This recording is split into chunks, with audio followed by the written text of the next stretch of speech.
윤명선 엑스빈에서 이 공개 러브콜이 던진 질문들. 2025년 7월의 한낮, 평소처럼 조용하던 타임라인이 갑자기 들썩이기 시작한 이유는 아주 짧은 문장 하나 때문이었다. 제가 만든 신곡을 빈예서 씨가 불러주길 바랍니다. 작곡가 윤명선이 자신의 SNS에 남긴 이 한 줄은 이벤트 공지처럼 가볍게 지나갈 법도 했지만 결과는 정반대였다.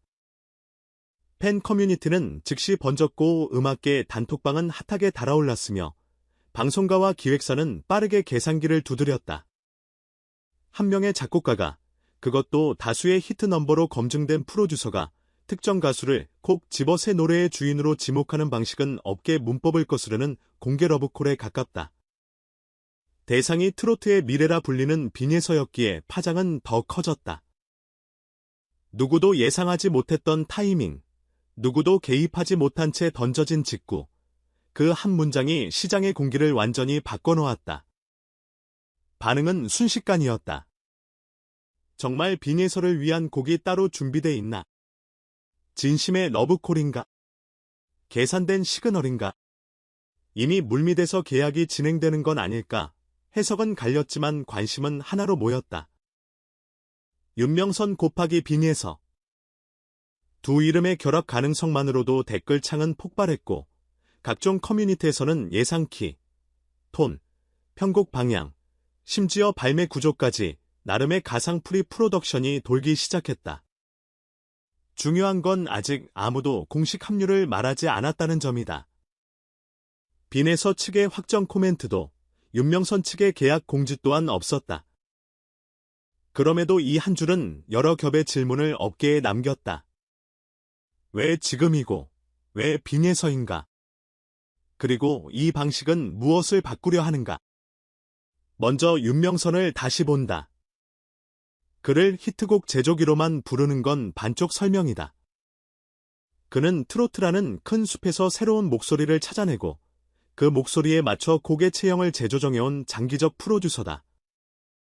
유행을 복제하기보다 가수의 결을 읽고 노래의 온도를 맞추는 제작자. 그래서 그의 작업에는 늘 목소리 캐스팅이라는 개념이 따라다닌다. 누가 부르느냐에 따라 같은 곡이 전혀 다른 생명력을 얻는다는 걸 그는 현장에서 수없이 확인해왔다. 그가 공개적으로 당신이 불러달라고 말한 건 단순한 호감의 표명이 아니라 자신이 상정한 사운드맵에 가장 적합한 주체를 호명한 행위에 가깝다. 기획사 문안, 방송사 편성, PR 캘린더를 건너뛰고 곧장 대중에게 연결된 이 방식은 보수적인 트로트 산업에서 보기 드물다. 그래서 더 크게 들린다. 선언처럼. 그렇다면 빈예서는 어떤 존재인가? 원톤으로 밀어붙이지 않는 담백한 호흡. 과장 없이 정확하게 찍는 감정선. 듣는 이를 과열시키지 않으면서도 오래 남게 만드는 잔향. 어린 시절 무대에 선 순간부터 그는 경연의 시간보다 노래의 시간을 살았다. 같은 곡을 불러도 멜로디의 궤적과 단어의 모서리를 정리하는 방식이 남다르고 트로트의 문법 안에서 현대적인 발음과 리듬을 붙이는 감각이 좋다. 무엇보다 젊음이 장점으로만 작동하지 않는다. 대체로 어린 가수들은 기교를 앞세우고 감정이 뒤따라오는데 그는 반대로 감정이 먼저고 기교는 보조다. 그래서 듣는 이들은 소녀가 노래한다가 아니라 사람이 이야기한다고 느낀다. 이게 윤명선이 본 지점일 가능성이 높다. 현재의 실력과 별개로 앞으로 감정의 깊이가 더해지면 어떤 장면까지 도달할지를 미리 읽은 것이다. 문제는 산업은 감정 하나로 움직이지 않는다는 데 있다. 트로트는 오랫동안 프로세스 중심의 구조로 굴렀다. 곡의 확보, 데모, 키 조정, 가창자 캐스팅, 메인 보컬 가이드, 레코딩, 믹싱, 마스터링, 재킷, MV 제작, 음원 유통, 방송, 라디오, 라이브러리, 쇼케이스, 투어까지 이어지는 길. 신인은 여기서 더 많은 게이트를 통과해야 하고 톱티어는 더 큰 비용과 더 정교한 타이밍을 요구받는다. 그런데 이번엔 순서가 뒤집혔다.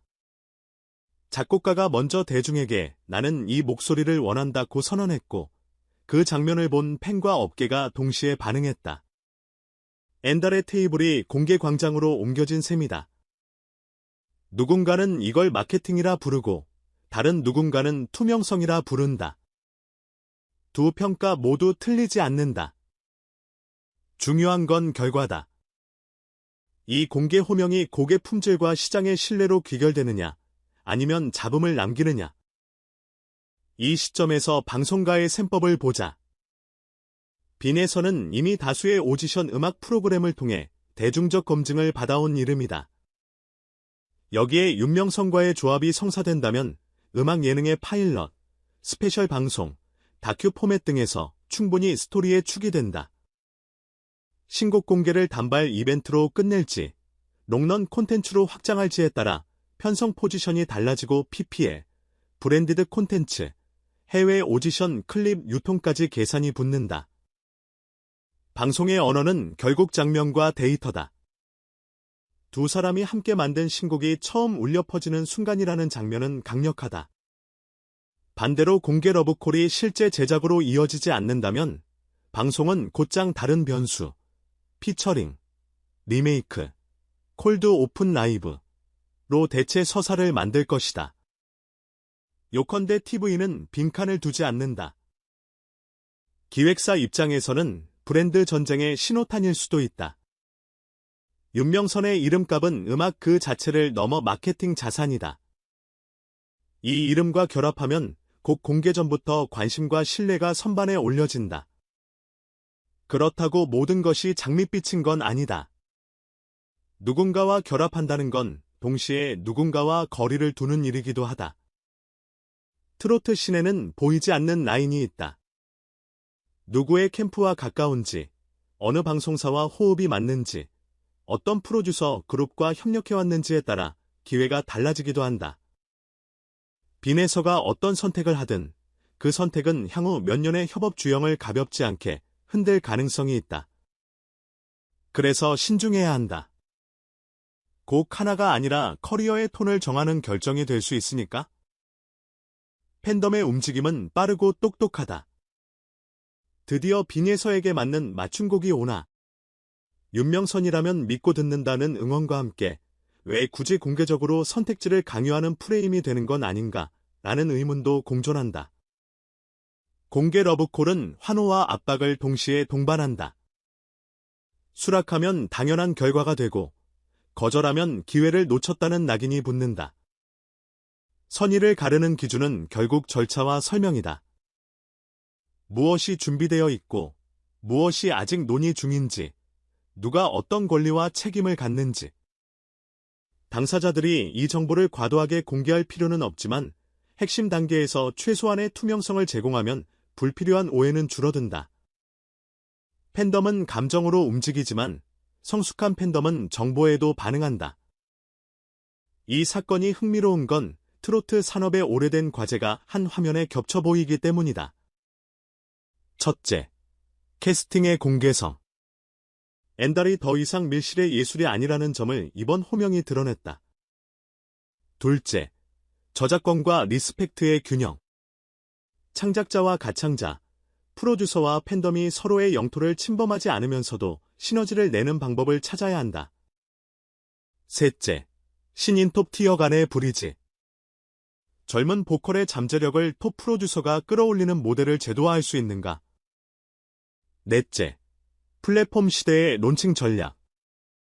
TV, 유튜브, 쇼츠, 공연장을 어떻게 조합해 곡의 수명을 늘릴 것인가? 윤명선의 문장 하나가 이 질문들을 우리 앞에 다시 꺼냈다. 빈에서가 이 제안을 수락한다면 가장 먼저 진행될 건 톤 가이드와 키 픽스다. 곡의 기본 멜로디 라인에 보컬의 길이를 맞추고 리릭의 호흡과 단어 배열을 보컬의 발성 습관에 맞춘다. 그 다음 프리 프로덕션에서 러프 가이드를 만든 뒤 메인 레코딩에 들어가고 편곡은 두 트랙으로 분기될 가능성이 높다. MV는 내러티브형과 퍼포먼스형 중 어느 쪽이든 빈에서의 장점, 박자를 쪼개지 않고 문장을 길게 끌어 감정의 파동을 만드는 방식을 잘 드러내야 한다. 프로모션은 티저 하이라이트 메들리 라이브 클립 액션 비하인드 순으로 3주 러닝을 끌고 가는 게 이상적이고, 첫 무대는 지나치게 고음의 카타르시스보다 중저음에서 감정을 쌓다가 후반부에 한번 열어주는 편이 그의 캐릭터와 맞는다. 반대로 제안을 보류하거나 다른 협업을 택한다면 지금의 관심을 자기 서사 강화로 전환하는 운영이 필요하다. 독립적인 레퍼토리 확장, 자작곡, 공동 작곡 시도, 라이브 세션과의 시리즈 콜라보 같은 장치가 후광 효과를 대체할 수 있다. 윤명선에게도 숙제가 있다. 공개 호명을 택한 이상 말의 윤리를 끝까지 지켜야 한다.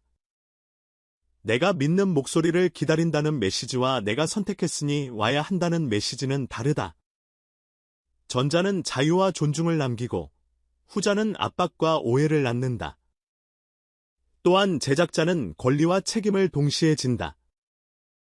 곡의 소유, 이용 조건, 수익 배분, 2차 저작물 활용, 프로모션 협의 같은 기본 의제는 최대한 분명하게, 가수의 성장과 이미지에 관한 의제는 최대한 세심하게 다루어야 한다.